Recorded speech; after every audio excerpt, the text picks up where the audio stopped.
Tuesday night crit TurboVelo Masters 40 plus race, July 23rd. This is the first race of the day. It's not so hot on this day, and the action in this race is fast and furious, at least for me. Not much in the way of expectations, having gotten dropped in all three races the week before, coming back from a vacation, and not strong, not fit, just trying to get back into the swing of things. Maybe race my way into a little bit of fitness, starting in the back of the field. We're on the first lap, going in the counterclockwise direction.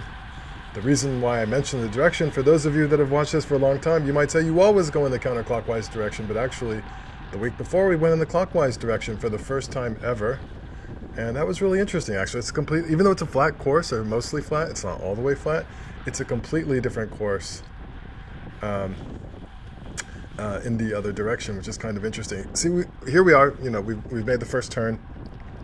Huge gaps, and of course that turn's not technical, it's rounded off. So it's a power course here on this course, and I'm trying to conserve my energy, not do too much, surf on wheels, and this early attack has been neutralized. We're all coming back together after turn 2 here as we go into the chicane in just a moment.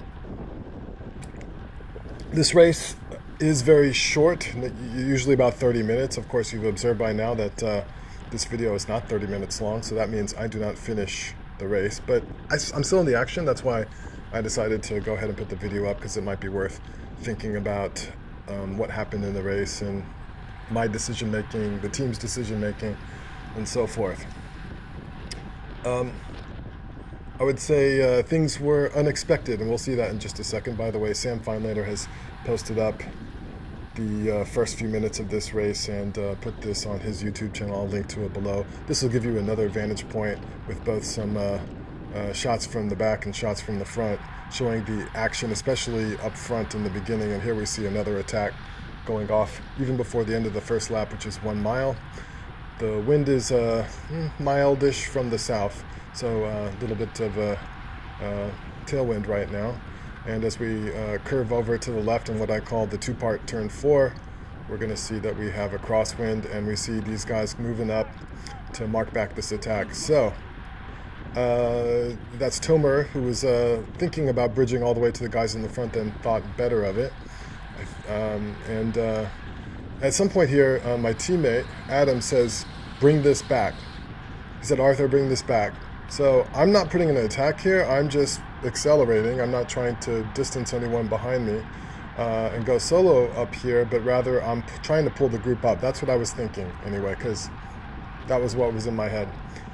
So moving up to these guys up here, and I think it's about right here I look back and I realize that the group is not on my wheel. In fact, I'm towing up one of the cadence sprinters, Joel, up to this group. By the way, Joel has a video, I believe, of this race as well, and I'll link to it in the description of the video. And I believe he has the entire race on his video, so 3 different vantage points for the same race. And so here I am. You can see that I was bridging up to a teammate in a breakaway of 3. If you've watched videos like NorCal Cycling, you should never attack when your teammate is in the break, but I wasn't going to do a whole lot of thinking. I just reacted instantly to my teammate's direction to bring back the break, bring this back, and it's not what I accomplished. I mysteriously and unfortunately, I might put it, found myself in the breakaway of 3 plus 2 because I towed up their sprinter, Cadence. See, this is Chad right in front of me on Cadence, so Joel, his teammates behind me, so they have 2 in the break, we have 2 in the break. That's Jorge on the front right now, my teammate, and so that's the current situation with the 1 additional rider also in the break. Now, there are things that are going on behind us. I've watched Sam's video a couple of times, so I'm not exactly sure of the timing of this. I think it happens after we get up here to turn 1, or before turn 1, that there is an attack from the field to bridge to the breakaway. So this is Chad on the front, and I'm just looking at the wattage on the overlay, and I'm going, touching 400 watts, going over 300 watts. My MPA is 920. I'm exhausted. I am very fatigued. I am huffing and puffing. That heart rate's not too impressive to you guys, I know, the 161 beats per minute, but for me, that is complete red line. I have a below max heart rate. So this is pure out and out suffering for me to be on Chad's wheel after I've made that effort to bridge on to get up to these guys. Chad was kind of not too happy with me. I mean, in the realm of how people can be unhappy in a breakaway in terms of what they say and how they say it, he was very, very nice. But he's kind of like, hey man, are you going to pull through or what? Basically, and I'm really suffering. There he is, kind of like waving his hand, like, hey guys, we need to pull through. And but I really don't have any ability to make this breakaway progress. And maybe that was a little hand flick to his teammate there, Joel, who I towed up, and now he is finally taking. Well, finally, is that the right word? Sorry if that sounds offensive. Joel is taking a pull here for his team, and Jorge just jumps right in the front. Doesn't give Joel too much time on the front. Maybe it could have given him a little more time. We're in the gutter here on the left. Not a whole lot of room to get draft here, and now we're moving over to the right, and we have plenty of room to draft if people want to draft. So at this point, I think the attacks are coming from behind, and Tomer puts in an attack on the other side of the lap, just like a quarter mile ago, and he attacked. He was followed by Sam on Cadence, and then also my teammate Adam on Cheney. So my team is Cheney. So anyway, Tomer made it up, and Adam made it up, but Sam did not make it up. So now, if I'm correct and I'm on the right lap and everything, we have 3 of us on Cheney that are in the breakaway. We have 2 in the form of Chad here and Joel on Cadence, Skyline, and then Tomer on Team No Name. And Tomer's been just killing it. Not the whole season, but especially in the last couple months.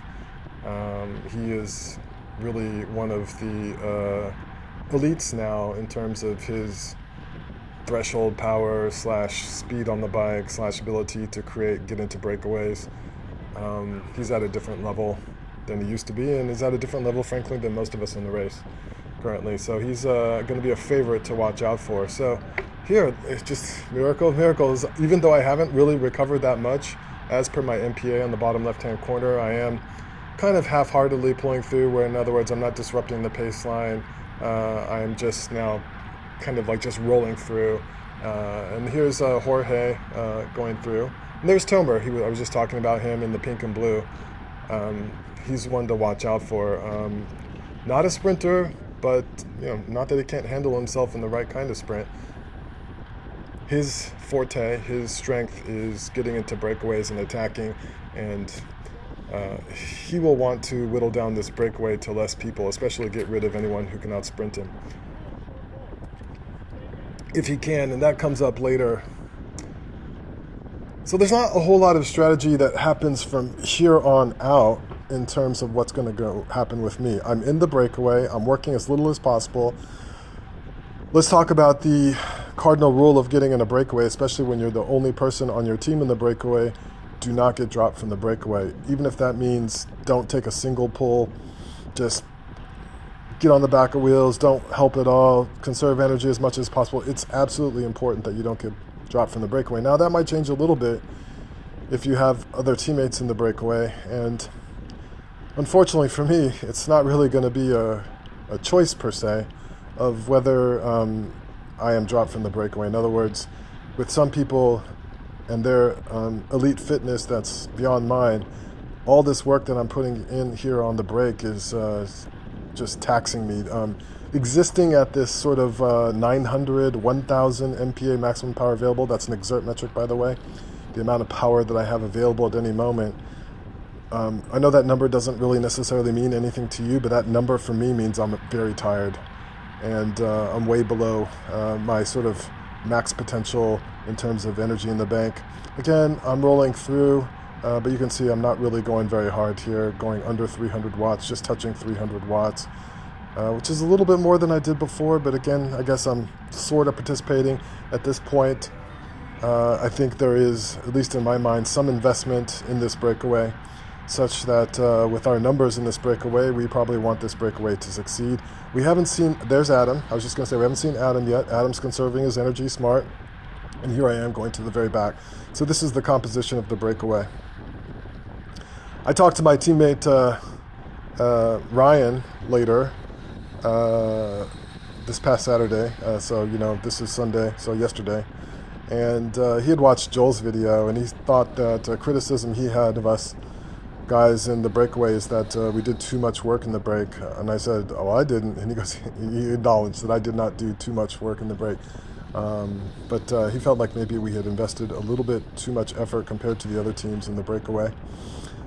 So, you know, I didn't watch Joel's video, so I don't really know what happens after I get dropped. That's foreshadowing. I do get dropped. You can just sort of figure out why I get dropped. It's not hard. I was tired.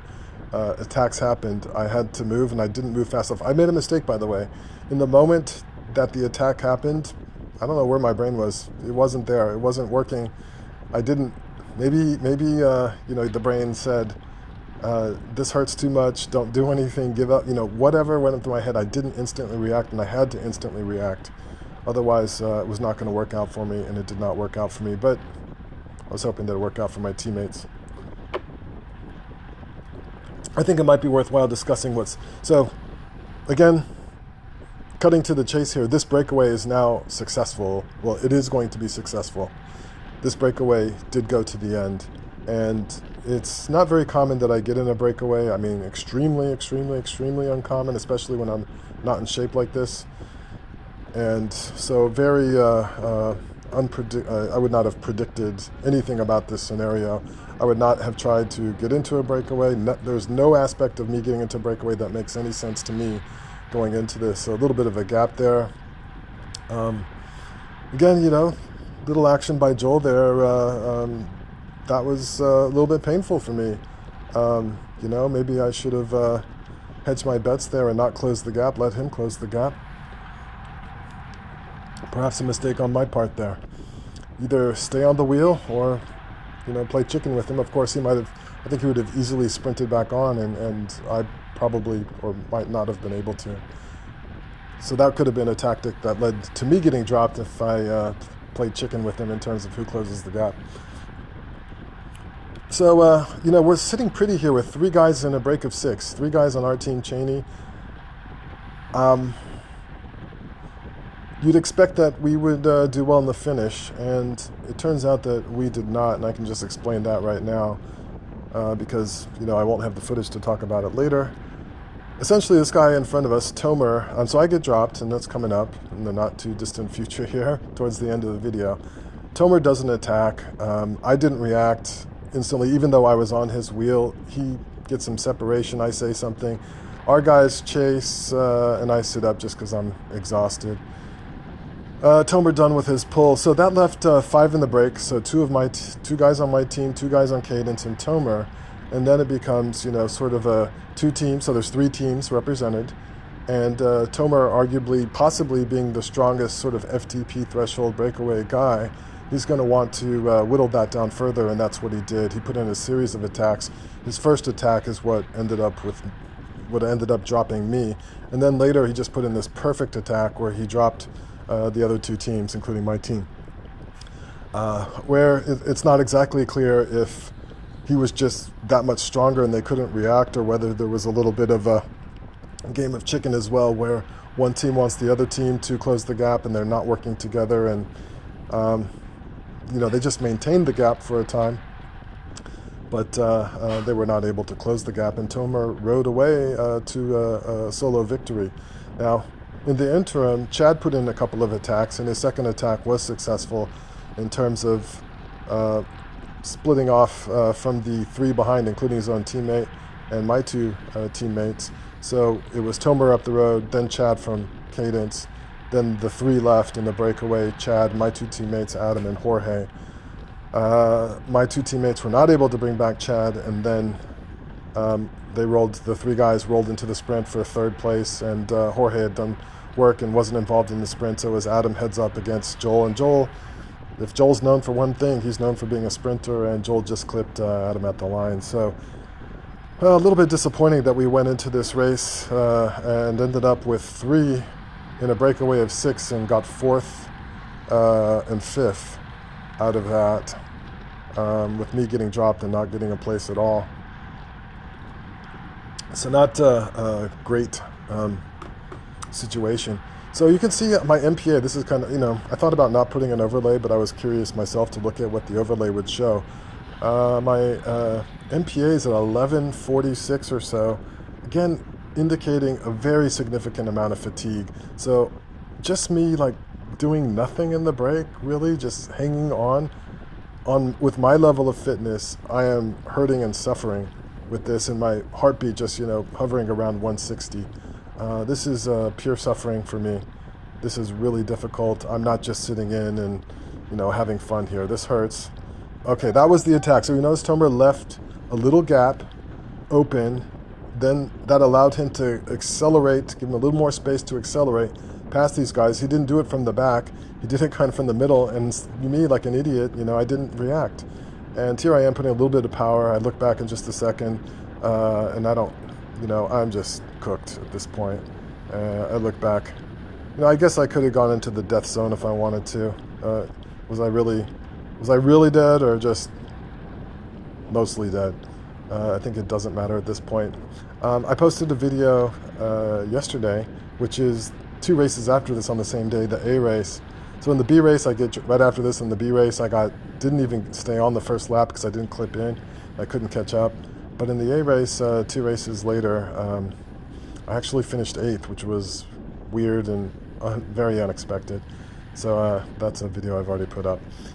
Anyway, didn't really like the outcome of this, but I guess I was a little more involved than just doing nothing, hanging on the back and getting dropped, which seems to be my usual MO this season, unfortunately, due to lack of fitness. So anyway, that's the Masters race from my perspective, and you can watch the full race from Joel, so you can see the further dynamics of the breakaway if you'd like, and then you can watch the hot and heavy action at the very beginning from Sam's perspective in his video as well.